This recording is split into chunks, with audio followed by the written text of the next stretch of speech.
നമസ്കാരം. മലയാളി വാർത്തയിലേക്ക് സ്വാഗതം. കെ സുധാകരൻ പറഞ്ഞാൽ പറഞ്ഞതാണ്. സുധാകരന് സീറ്റില്ലെങ്കിൽ കണ്ണൂരിലെ പല മണ്ഡലങ്ങളിലെയും ബാധിക്കും. സുധാകരന് സീറ്റ് നൽകിയാൽ UDFന് ഭൂരിപക്ഷം കിട്ടിയാൽ അവിടെയും സുധാകരൻ തലവേദനയാകും. അതിനാലാണ് ഇപ്പോഴേ അവഗണിക്കുന്നത്. അതേസമയം കോൺഗ്രസിന്റെ അവശേഷിക്കുന്ന 37 സീറ്റുകളിലും ഇന്ന് തന്നെ പ്രഖ്യാപനം ഉണ്ടാകും. ഇന്നലെ 55 സീറ്റുകളിലെ സ്ഥാനാർത്ഥികളുടെ പട്ടിക വന്നിരുന്നു. ദില്ലിയിൽ മാരത്തൺ ചർച്ചകൾ നടത്തുകയാണ്. ഇന്നലെ പ്രഖ്യാപിച്ച ആദ്യഘട്ട പട്ടികയിൽ MP-മാർ ആരുമില്ല എന്നതാണ് ശ്രദ്ധേയം. അതേസമയം കെ സുധാകരൻ കണ്ണൂരിൽ സീറ്റ് വേണമെന്ന കടുത്ത നിലപാടിൽ തുടരുകയാണ്. കോൺഗ്രസിനുള്ളിൽ തർക്കം രൂക്ഷമായതാണ് സ്ഥാനാർത്ഥി നിർണയം വൈകാൻ കാരണം. കെ സുധാകരൻ കടുത്ത നിലപാട് തുടരുകയാണ്. സീറ്റ് നിഷേധിച്ച സാഹചര്യത്തിൽ ഇന്ന് നിലപാട് പ്രഖ്യാപിച്ചേക്കും. മത്സരത്തിൽ നിന്ന് പിന്നോട്ടില്ലെന്നാണ് നിലപാട്. രാവിലെ സ്ക്രീനിംഗ് കമ്മിറ്റി യോഗവും തുടർന്ന് കേന്ദ്ര തെരഞ്ഞെടുപ്പ് സമിതിയും യോഗം ചേർന്ന് അന്തിമ സ്ഥാനാർത്ഥി പട്ടിക പ്രഖ്യാപിക്കാനാണ് കോൺഗ്രസിന്റെ നീക്കം.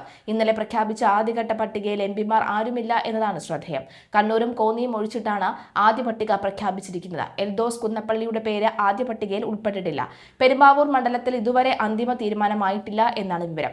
പറവൂരിൽ VD സതീശൻ, പേരാവൂരിൽ സണ്ണി ജോസഫ്, ഹരിപ്പാട് രമേശ് ചെന്നിത്തല, പാലക്കാട് രമേശ് പിഷാരടി, പുതുപ്പള്ളിയിൽ ചാണ്ടിയുമ്മൻ, സുൽത്താൻ ബത്തേരിയിൽ IC ബാലകൃഷ്ണൻ, വട്ടിയൂർക്കാവിൽ K മുരളീധരൻ, മലമ്പുഴയിൽ A സുരേഷ്, മാനന്തവാടിയിൽ ഉഷ വിജയൻ, കോവളത്ത് M വിൻസെന്റ്, കൊയിലാണ്ടിയിൽ K പ്രവീൺകുമാർ എന്നിവരാണ് സ്ഥാനാർത്ഥികൾ. നിയമസഭാ തെരഞ്ഞെടുപ്പിനായുള്ള ആദ്യ സ്ഥാനാർത്ഥി പട്ടിക പുറത്തിറങ്ങുകയായിരുന്നു. 55 പേരടങ്ങുന്ന പട്ടികയാണ് പ്രഖ്യാപിച്ചത്.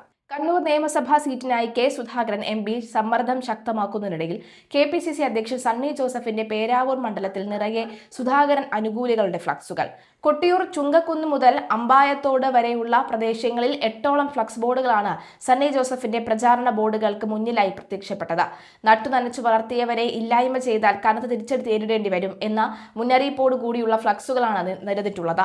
നേരത്തെ കണ്ണൂർ DCC ഓഫീസിന് മുന്നിലും സമാനമായ ബോർഡുകൾ ഉയർന്നിരുന്നു. കെ സുധാകരനെ മത്സരരംഗത്ത് നിന്ന് ഒഴിവാക്കാനുള്ള നീക്കങ്ങൾക്കെതിരെയുള്ള അണികളുടെ ഈ പ്രതികരണം കോൺഗ്രസ് നേതൃത്വത്തെ വലിയ പ്രതിസന്ധിയിലാക്കിയിട്ടുണ്ട്. MP സ്ഥാനത്തുള്ള ആരും മത്സരിക്കേണ്ട എന്ന നിലപാടിൽ പാർട്ടി നേതൃത്വം തുടരുന്നതോടുകൂടി സുധാകരനും അതൃപ്തി തുടരുകയാണ്. ഇതിന്റെ ഭാഗമായി ഇന്ന് സുധാകരൻ വാർത്താ സമ്മേളനം വിളിച്ചേക്കുമെന്നാണ് സൂചന. മത്സരിക്കുന്ന കാര്യത്തിൽ നിലപാട് വ്യക്തമാക്കാനാണ് മാധ്യമങ്ങളെ കാണുന്നതെന്നാണ് വ്യക്തമാകുന്നത്. കണ്ണൂർ CPM-ൽ കലാപക്കൊടി ഉയർത്തിയ ജില്ലാ സെക്രട്ടേറിയറ്റ് അംഗം TK ഗോവിന്ദനെ പാർട്ടിയിൽ നിന്ന് പുറത്താക്കിയതിന് പിന്നാലെ ബഹുജന മാർച്ചും രാഷ്ട്രീയ വിശദീകരണ യോഗവും നടത്തി. ഗോവിന്ദന് തട്ടകമായ മലപ്പട്ടത്താണ് CPM പ്രതിഷേധ പ്രകടനം സംഘടിപ്പിച്ചത്. ജില്ലയിലെ പ്രമുഖ നേതാക്കളായ MV ജയരാജൻ, P ജയരാജൻ എന്നിവർ പ്രതിഷേധത്തിന് നേതൃത്വം നൽകി.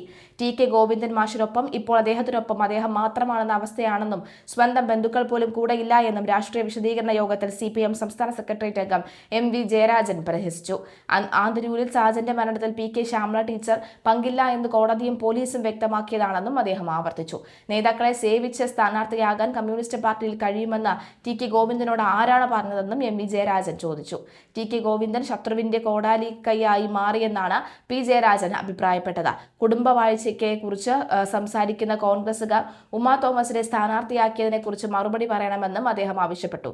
PT തോമസ് മരിക്കുന്നതുവരെ എന്തായിരുന്നു അവർക്ക് കോൺഗ്രസുമായുള്ള ബന്ധമെന്ന് പറയണമെന്നും P ജയരാജൻ ആവശ്യപ്പെട്ടു. പാർട്ടിയെ വെല്ലുവിളിച്ച് തളിപ്പറമ്പിൽ സ്വതന്ത്രനായി മത്സരിക്കാൻ ഒരുങ്ങുന്ന ഗോവിന്ദനെ രാഷ്ട്രീയമായി നേരിടുമെന്ന പ്രഖ്യാപനത്തോടെയാണ് പ്രതിഷേധ യോഗം അവസാനിച്ചത്.